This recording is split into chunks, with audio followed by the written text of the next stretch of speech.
Aucune place n'est numérotée, mieux vaut arriver tôt. Les Algériens sont prêts à tout pour voir leur équipe.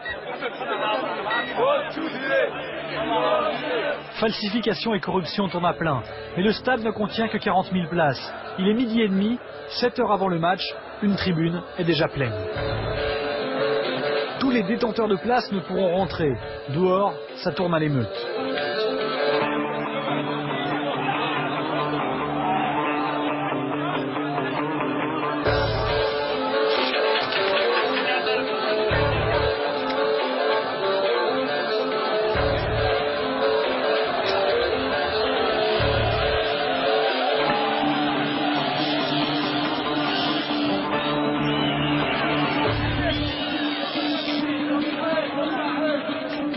Quatre heures avant le match, les portes sont closes. Les joueurs, eux, sont encore à l'hôtel.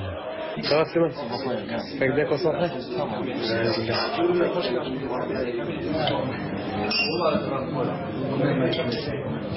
Je sais. Voilà. Fini de rire, place à la concentration. Dans quelques minutes, ils partiront pour le stade.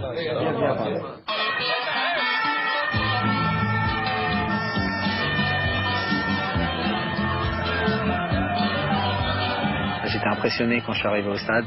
Il y avait au moins 10 000 personnes qui attendaient en dehors du stade et qui bousculaient tout le monde pour pouvoir rentrer dans le stade. J'avais jamais vu ça.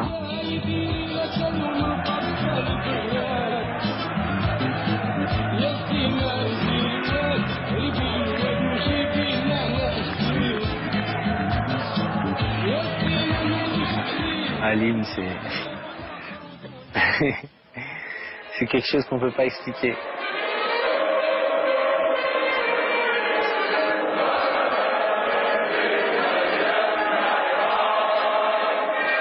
Voilà, ça donne les larmes aux yeux, ça donne envie de faire plus de choses, envie de gagner, envie de se battre pour ce peuple. Bon, j'ai dû bafouiller peut-être quelques paroles, mais ça m'a fait des frissons et c'était émouvant. À Alger, dans tout le pays, les rues se vident, les bars se remplissent. Un écran géant est même installé place de la Grande Poste.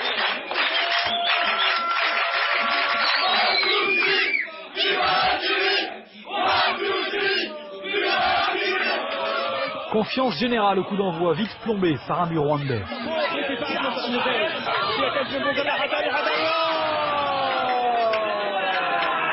كريم الجياني وكرة ثابتة للمنتخب الوطني الجزائري.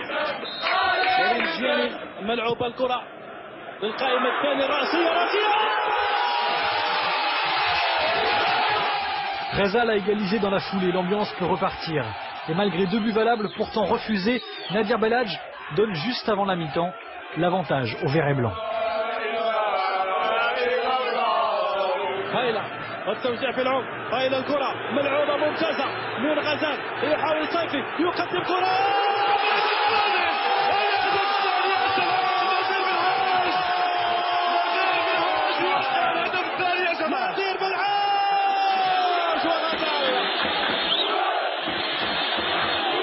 Il faut marquer le plus de buts possible et surtout se mettre à l'abri.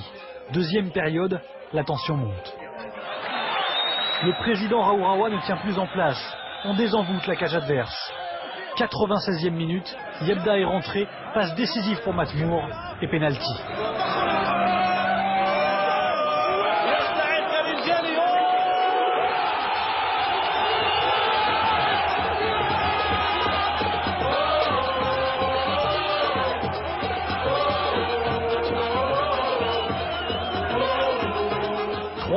Karim Ziani vient de donner une autre saveur à la victoire. Et du coup, dans un mois en Égypte, même une courte défaite enverrait l'Algérie au mondial. Algérie, c'est chaud. Public de foule, meilleur public du monde, mon frère. Les Verts y sont presque, mais ce soir, c'est comme si c'était déjà fait.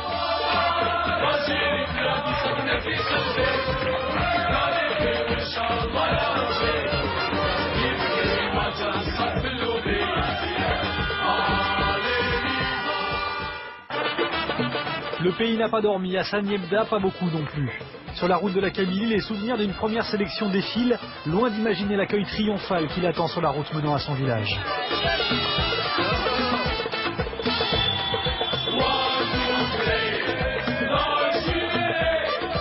Renforcée par ses stars venues de tous les horizons, l'équipe nationale d'Algérie n'a fait qu'entrouvrir la porte du monde. Si elle l'a franchie dans un mois en Égypte, tout un pays pourra s'y engouffrer.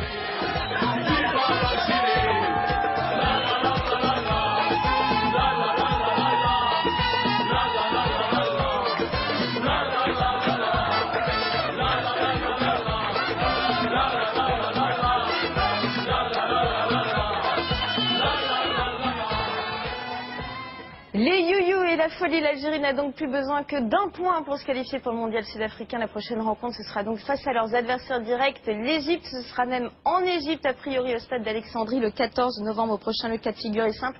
Seule une défaite par plus de 2 buts d'écart les empêcherait d'aller en Afrique du Sud. Évidemment, on suivra ça la semaine prochaine, samedi, 100% rugby. Ce sera avec François Trio. Sachez que la seule incartade au programme, ce sera un doc autour de Marseille-PSG à ne pas rater vers 13h45. Foot, encore, après la trêve internationale, retour au championnat.